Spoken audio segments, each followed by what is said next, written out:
Welcome to Cartoonist Kayfabe. My name is Ed Piskor. I'm Jim Rugg. Got a great one for you guys today. We're going to talk Shonen Jump, but first, we have a Patreon that you can support, and our King Kayfabers are watching us stream this recording session at this very moment, and they're also getting all of these videos well ahead of time before Gen Pop, which mitigates the Kayfabe effect completely for those participants. But these videos are brought to you by the comic books that we make. And on the stands right now, got Red Room Trigger Warnings, Red Room The Antisocial Network trade paperbacks. We're soliciting the next round of Red Room comics to your local shop. Red Room Crypto Killers issue 1 and 2 are orderable from your local comic shop, so make that happen. There are 4 volumes of Hip Hop Family Tree out there, and it is celebrating its 10-year anniversary. 3 volumes of X-Men Grand Design and WYSIWYG is available from my bibliography out there in the wild. Jim has Hulk Grand Design Treasury Edition. It's out there. Go to your comic shop. Scoop that stuff up immediately. He also has Street Angel Princess of Poverty forthcoming, but Street Angel Deadliest Girl Alive trade paperback, that's this one right here, is out there in your comic shops at this very moment. And don't forget about Plain Jane's, his shoujo manga, which is very appropriate to mention because, like I said, we are talking Shonen Jump here today on the Cartoonist Kayfabe channel. Over 7 billion sold. Starting strong with that. Since 1968, Jim.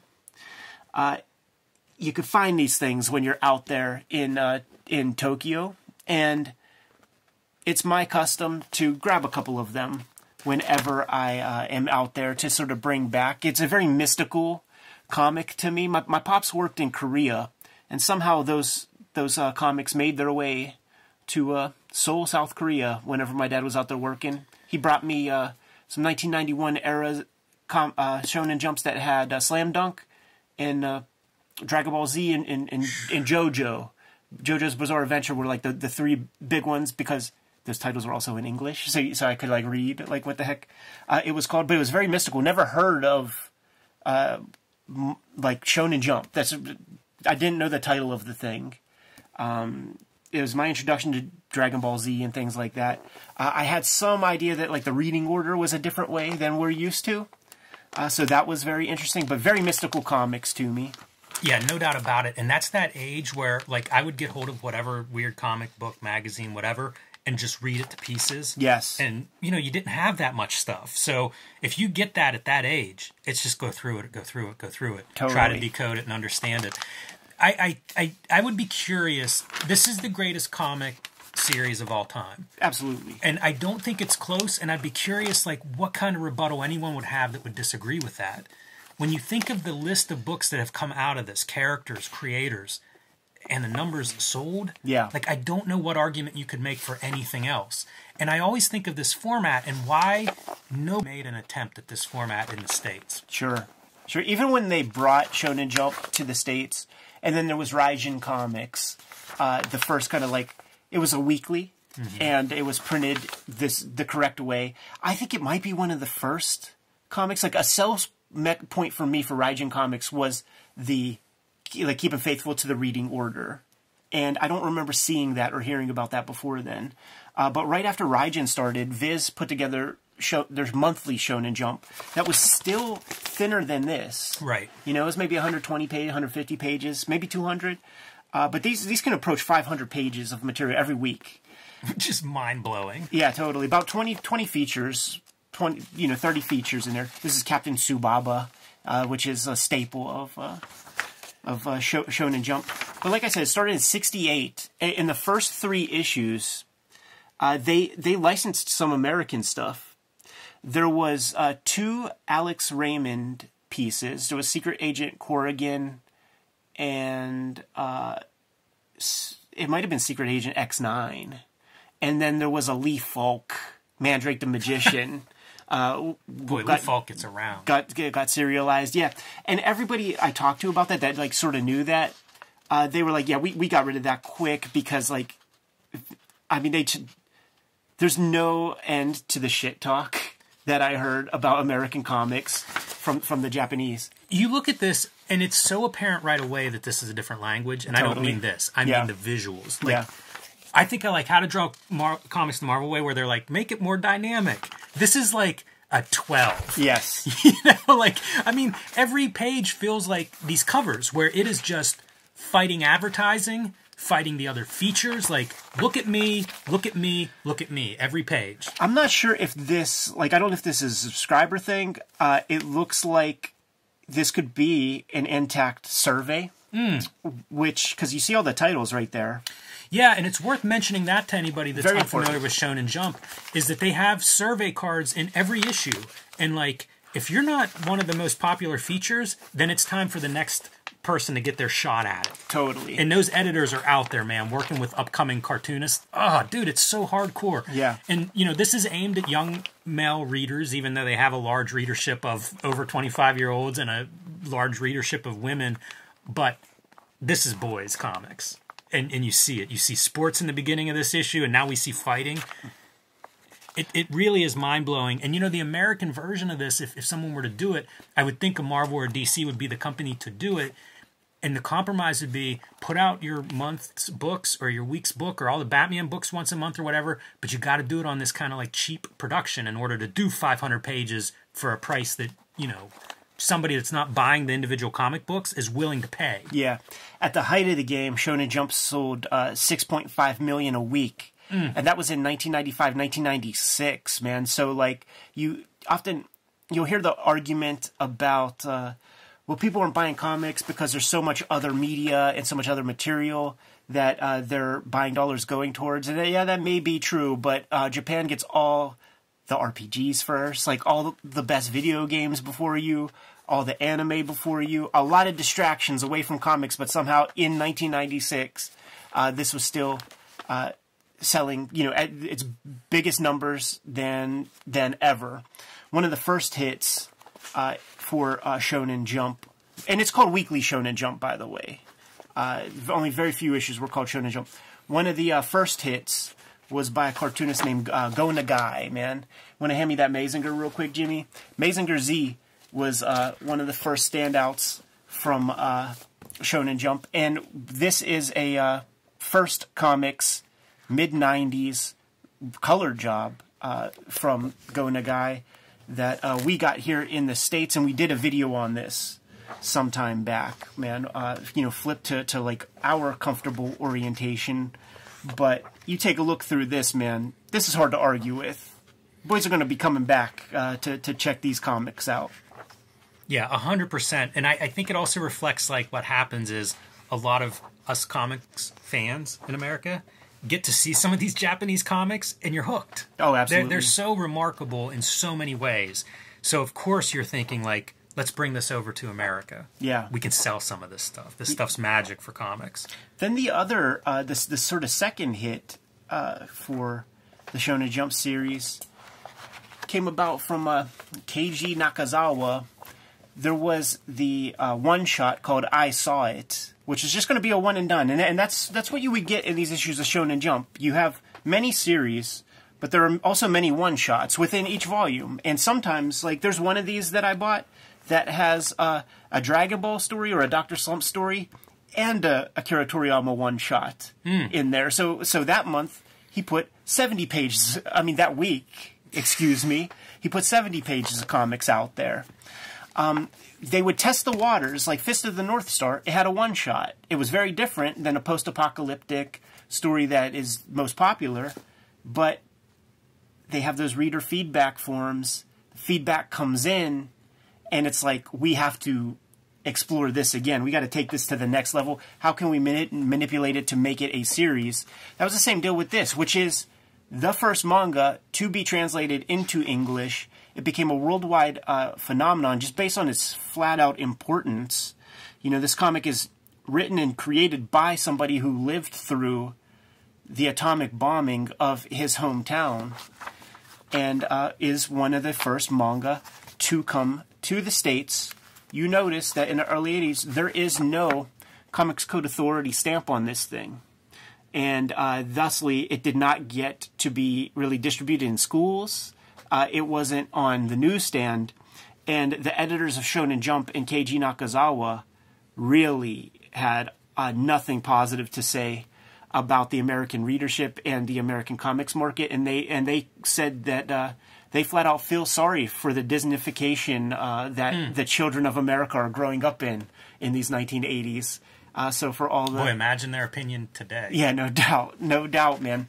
So this is a precursor to Barefoot Gen, which is like the next round of hit manga that came from Shonen Jump in the 70s, where it documents the atomic bomb blast of Hiroshima, but also follows like, look, that's pretty ghastly stuff, follows Keiji's career and how he becomes a mangaka and builds a career in comics. So it's 10-volume series, handles the atomic bombing happens in volume 1. You deal with the immediate ramifications for the next 2 or 3 volumes, but then it becomes, like a biography of a mangaka making his first one-shots and things like that. You see, and it's all kind of in this 45, 60-page edition right there, man.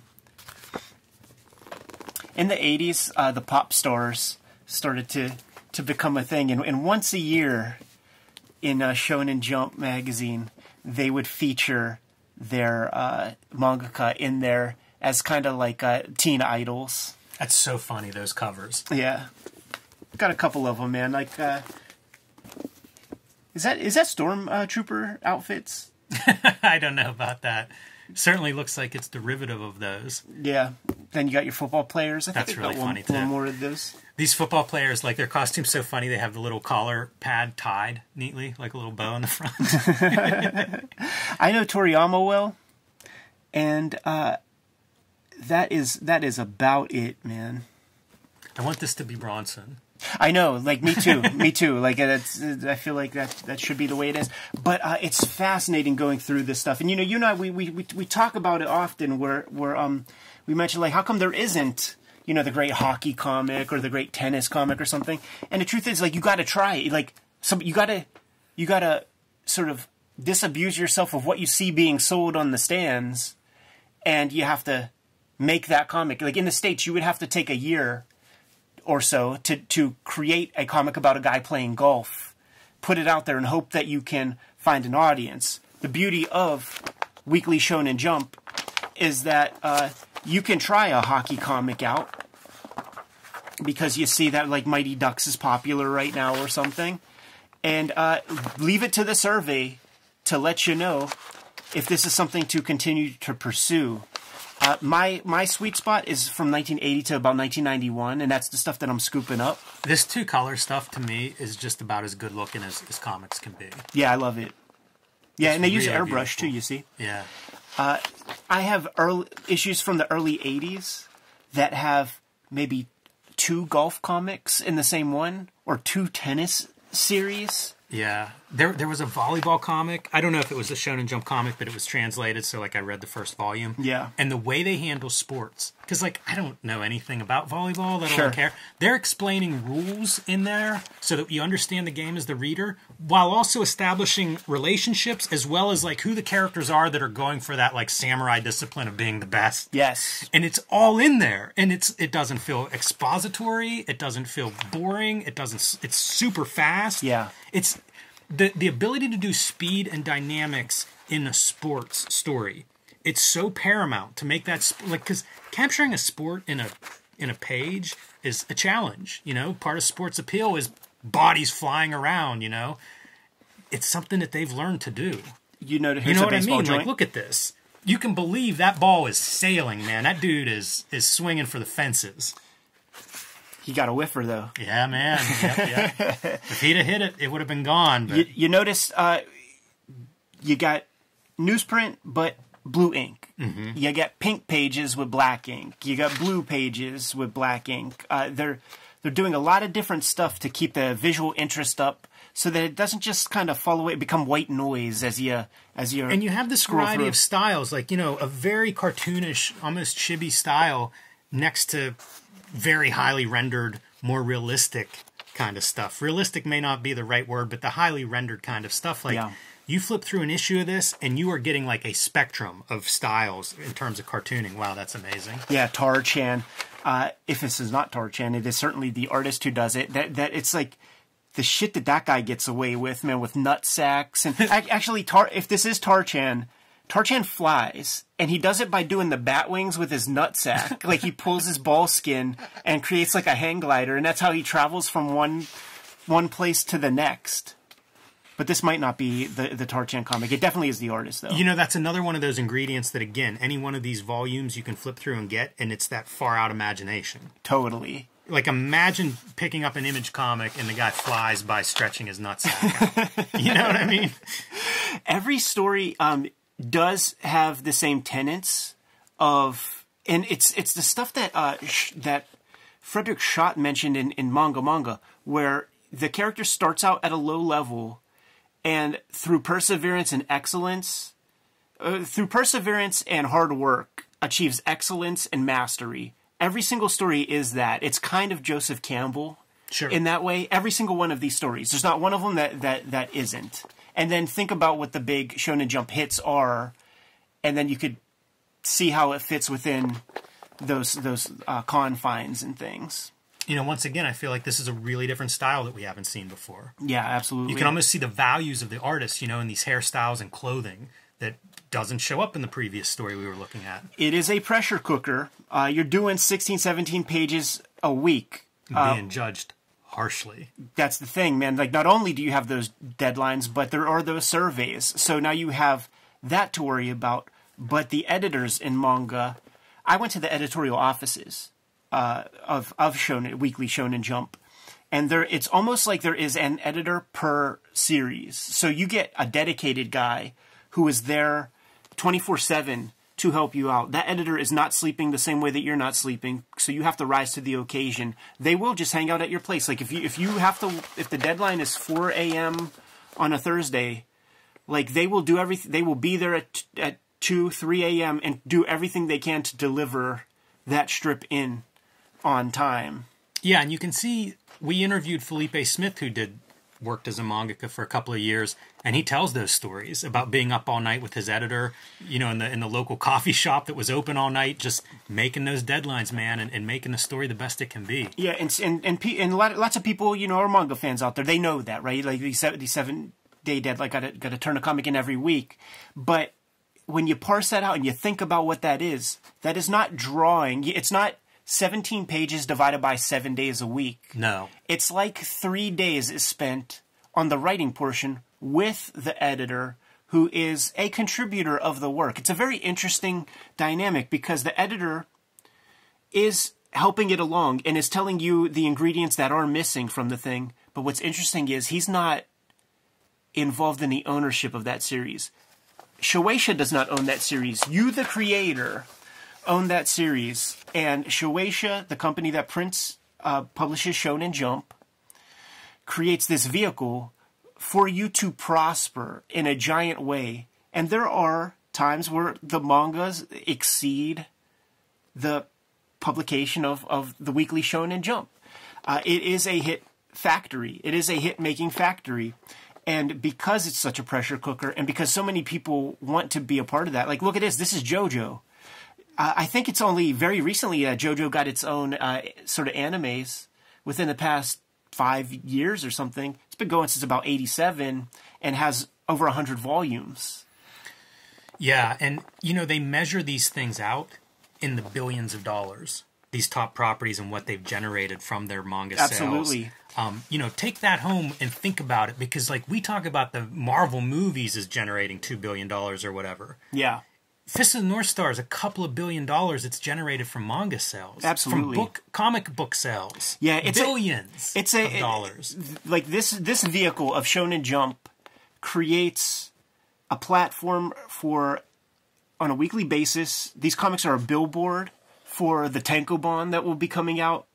And then the inevitable anime series points to the comic. The toys point to the anime series, which points to the video game, which points back to the comic. The headquarters is Shonen Jump. The headquarters is the comic. But the derivatives that come, the licensing opportunities that come from these comics, like, there's whole pachinko parlors with Hara Tetsuo artwork and Fist of the North Star characters all over them. There's whole pachinko parlors with Lupin III Monkey Punch artwork, you know? And that's an income stream for the creators. It's so different. You know, it's hard to wrap your mind around. This is the biggest running series in all of Shonen Jump history. There are 200 volumes of this comic. It'll never come to America because it's about a Japanese cop. That's this guy right here. And they say that it's so Japanese in the sensibility, in the conversations, in the concerns, that it would be like too much effort to translate to people.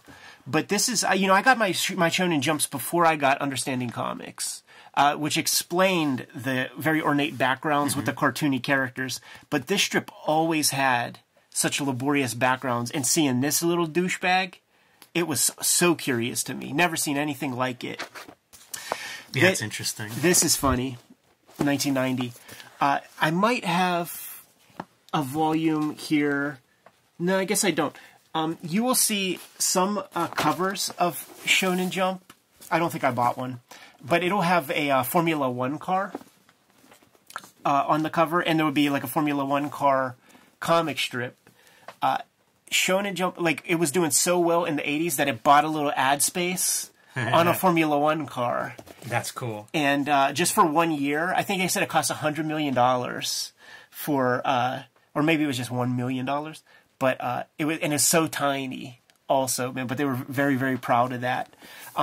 This being the hit making factory with all of the surveys and things, when a strip winds down and is completed, there's basically another one ready to go.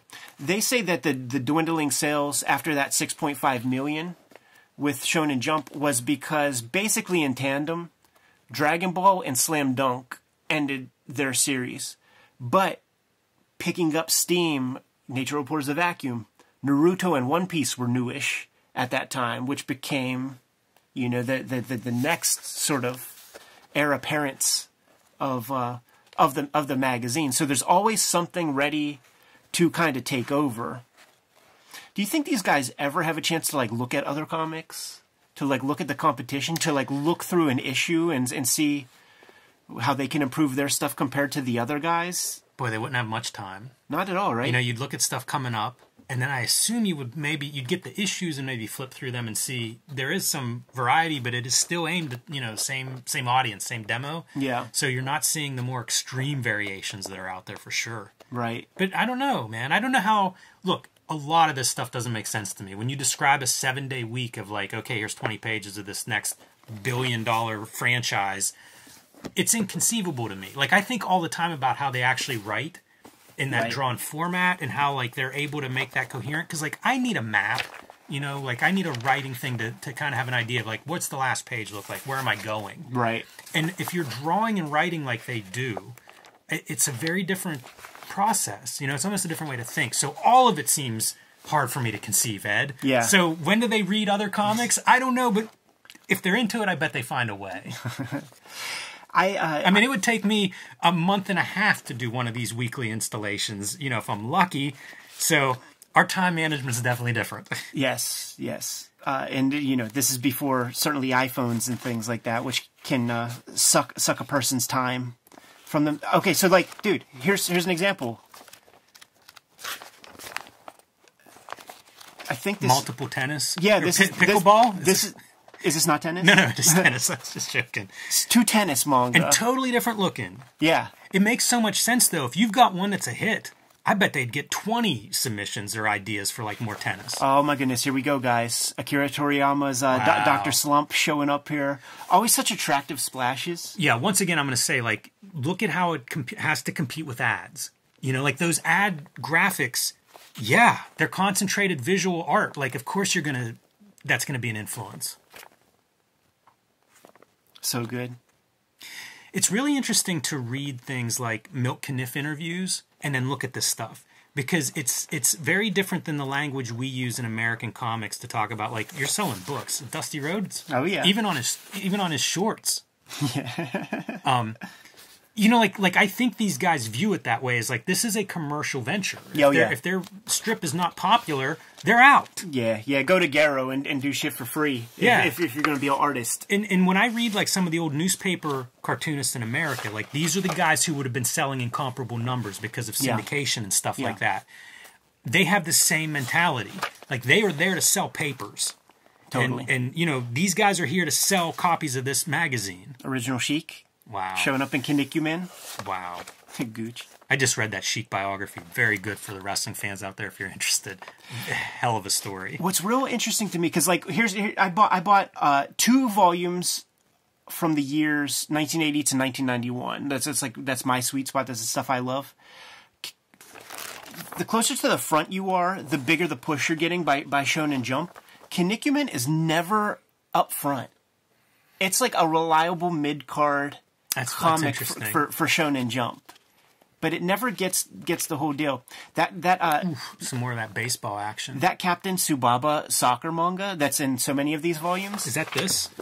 It's not. Okay. It's not. It's a brunette boy. It might even be. Well, no, this is a little too early. Oh, dude, this is what I think it is. But there will be episodes of that Captain Tsubaba where it's him standing there thinking about the penalty shot he's about to kick. And maybe it ends with him kicking it. That's awesome. Like, there will be a whole episode of that. There is one Shonen Jump series that I think you would fucking love. To me, it's like OG Beasts of Burden, where it's like 4 or 5 different dogs in a dog pack. And, like, they got, like, swords. And like, they do... You know, they do missions. I always want to do a dumb animal team-up comic, but the problem is, it's hard to draw animals. Fuck yeah. The other thing too is this. It begins with a K, and the full title, they call it something like a small piece of it, but the title is a sentence, like a long sentence. It takes you 10 seconds to say the title of this comic, but it's always like one of those reliable mid-carder kind of things that never gets, you know, too much attention. It's never number 1. But the guy turns his work in on time. Yeah, it's so funny to think of like a mid-carder in a book like this. When you see these pieces, I often think like, yeah, this is the stuff that you could kind of imagine somebody kind of doing in a short time frame. And I wonder if it's the work, like the early work of a mangaka who hasn't yet established their studio. It's interesting, because I feel like the cartooning's super attractive. It's just this other style. It's much more of a cartoon-heavy aesthetic. That's the thing that you have to negotiate as a mangaka at this level, but depending on like what you want in a career, you have to come up with the coolest style in the amount of time that you could get it done.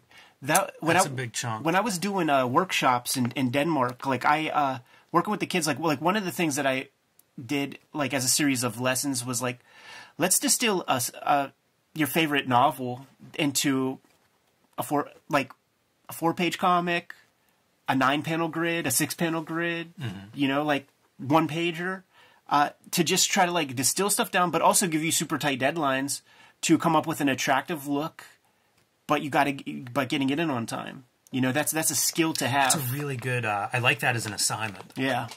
That's real interesting. Yeah, that style thing I think is a bigger deal now than it's ever been in American comics because of the wide variety of publishers, because there aren't house styles like there used to be. Yeah. And so like this is something that we now have to kind of like think about. 500 pounds of books.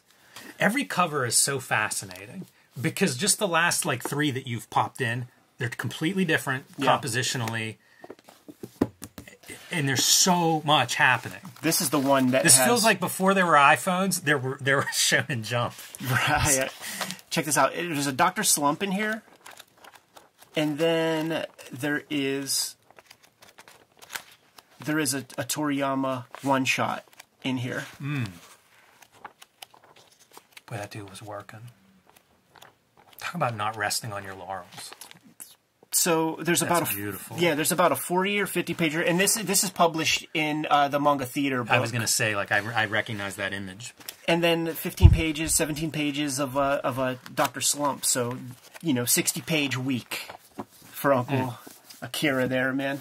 Show off just a couple more of the covers. And so Kayfabers, each of these volumes is a complete episode. If in the future, put something in the comments about what your favorites are. And listen, man. If you need to make some space for your absolute editions of a Swamp Thing or something, and you still have some old Shonen Jumps, send those babies our way. We'll be custodians of that stuff. I foresee there being a room in the Kayfabe compound, Jim, with full of bookshelves of books that we can't read. Oh, I was going to say the manga room, the manga lending library. Look at the variety here again of these covers. You know, like complete different styles. Complete different styles. It's such a bold thing from a publisher's standpoint because I feel like we've heard many times about publishers that don't want to take chances here. Yeah. This feels like a chance. Right. You know, a chance being taken by a book that's selling 5 million copies at the time, something. And the cool thing is this is 86. So, like, you could just buy any volume, even if it has, like, this kind of whack-looking shit, will have a cheap price tag compared to, like, something that cool on the cover. But that comic is still in here. Right. You know what I mean? So you're still getting the cool shit. It's just, like, you know, people judging books by their covers. I would be so curious, like, how they figure out covers. Right. You know, for how much they seem to really go after data as, like, what series are people buying this for, what's the most popular. The variety of covers really makes me wonder, like, how are they picking this stuff? Totally. Because it sure doesn't feel like a formula. What I do know also is that it's 5-color covers. And I'm not sure when that practice started. It looked like it might have even started right here, like as early as 82. Yeah, that pink looks like an extra color. Exactly, that's what it would be. Just like it's the one extra piece to do what they can to stand out on the racks. So it would be CMYK, and then it would be a fluorescent that they would bring in to the mixture. Look at the background here of, like, this. I do this in Photoshop, right? It's like a mosaic effect, and you can set the size of it and stuff. It's a very computer kind of effect. You know, you think of, that's 1985. Right. It's using the same technology that Otomo used on that splash. By the way, City Hunter, fucking awesome strip. Yeah. And this is serialized in Raijin Comics. That's a really bold graphic choice. You know, to add these, to think that way, to have like those kinds of things in your, you know, in your idea box. It's such a different way of thinking because it goes against everything. Like Chip Kidd, this would fry his circuits with all the different typefaces and all the arrangement. It's not so cohesive, you know, like.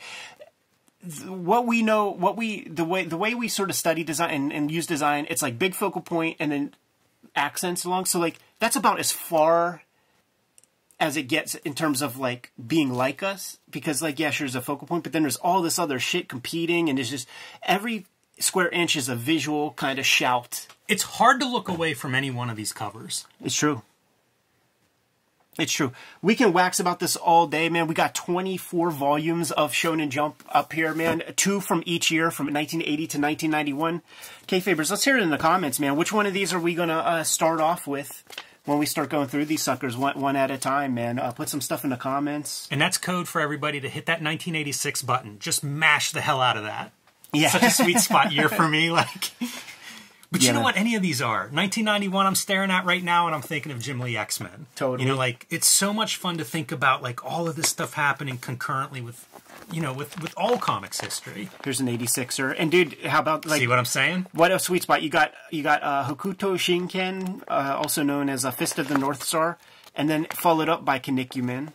That's a beautiful tag team. This is Akira Miyashita, who did this comic called Bakudan that I loved a whole lot. And Bakudan was only a 2 Tankobon series, didn't go anywhere. And look at that, Dragon Ball. Early Dragon Ball. Like, what a fucking year. Huh? That's what I'm saying. But Akira Miyashita is fucking awesome, too. There's your Captain Tsubaba series. That's him right there. There are Famicom games with that dude. Anyhow, I digress, man. We could talk about this all day. I'm very excited to talk about this. And like, with the information that we know, with what Shonen Jump is, like how can we use that for ourselves? Is there any way to crack a code? Is it a website that has weekly comics? Like how do we possibly exploit that kind of vehicle in America? Is it possible? You know, it's a conversation worth having. I feel like it's been tried several times, but for our own purposes, there's got to be lessons to learn, but I don't know what they are exactly, man. Yeah, I would love to discuss that further at some point, some future episode. Ed, we can think on this. We can see how comments respond to it. It's such an interesting topic, and yeah, a conversation for the future, something to revisit. Kayfabers, like, follow, subscribe to the YouTube channel, hit the bell so that we can notify you when new vids are available. And we do have a Patreon. Those who support us at the highest level get all the videos for free. Get all the videos before anybody else. And some of them are watching us live stream this recording session at this very moment. But the videos are brought to you by the books that we make. So, Jimmy, tell the people what you have out there, forthcoming and on the stands right now. Hulk Grand Design, Street Angel, Deadliest Girl Alive, The Plain Janes, and coming soon, Street Angel, Princess of Poverty are my latest books. You can also join me on patreon.com/JimRugg to see more of my art. You can see what I'm working on next. You can download out-of-print zines and mini comics there as well. Red Room Crypto Killers, issue number 1 and 2 are being solicited to your comic shop at this very moment. Murder on the Dark Web for Fun and Profit is the name of the game. I am serializing these forthcoming Red Room comics on my Patreon right now. $3 gets you the archive there, more than 300 pages worth of stuff. There are 4 volumes of Hip Hop Family Tree out in the wild right now, celebrating its 10-year anniversary in 2023. 3 volumes, X-Men Grand Design. 1 volume of WYSIWYG is out there in hardcover format for you to get your hands on, Jimmy. But tell the people what else we have out in the wild to support the channel. Subscribe to the Cartoonist Kayfabe e-newsletter at the links below this video. You can also find Cartoonist Kayfabe t-shirts, merchandise, hats, fanny packs, stickers, and more at our spread shop. That link is under this video. A plethora of ways to support the Cartoonist Kayfabe YouTube channel. Give them those final marching orders, Jimmy, so we could be on our way. Read more manga.